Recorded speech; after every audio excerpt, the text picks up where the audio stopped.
Time to take a closer look at what sugar does once it enters the body. This is the act of Brenton Thwaites. He's very kindly volunteered his body for the following demonstration.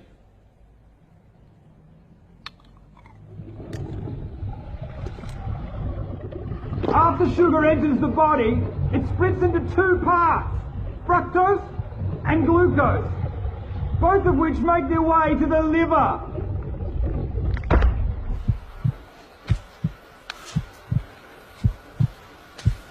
Now, once in the liver, the glucose is dealt with efficiently. It's either used immediately for energy, or it's stored for later, like a spare battery. But the fructose half of sugar is very different. The liver doesn't have a system to regulate the fructose because it was so rare in nature. So it hoovers it out of the bloodstream whether it needs it or not. And if all our spare batteries are full, then it rapidly turns it into fat.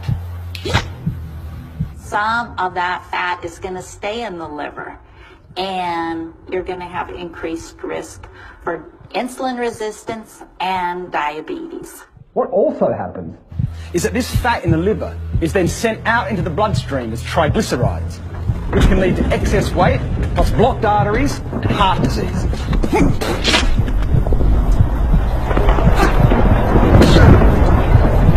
Now, when we're eating lots of sugar and other carbohydrates like bread and pasta, we're producing lots of glucose. A hormone called insulin is released, which is like a key that helps to open our cells' doors so they can absorb all the glucose, remove it from the bloodstream, and burn it for energy. The more glucose in the blood, the more insulin is released. But the key point for us is that while this insulin is in the blood dealing with all the glucose, it tells our fat cells to hold on to the fat. It actually turns off our fat-burning processes. So when we're eating lots of sugar, we're putting fat into our bodies via the fatty liver. Plus, because of all the glucose, we maintain the level of insulin, which tells our fat cells to hold on to the fat. We can't burn off fat when insulin is around dealing with all the sugar. This is what may be happening to a huge number of the population. It's highly unlikely with Brenton, though.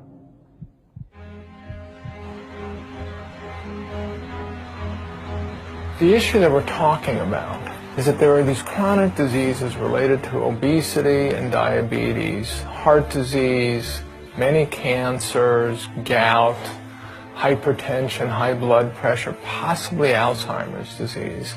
The question is, would these diseases exist if sugar wasn't in the diet?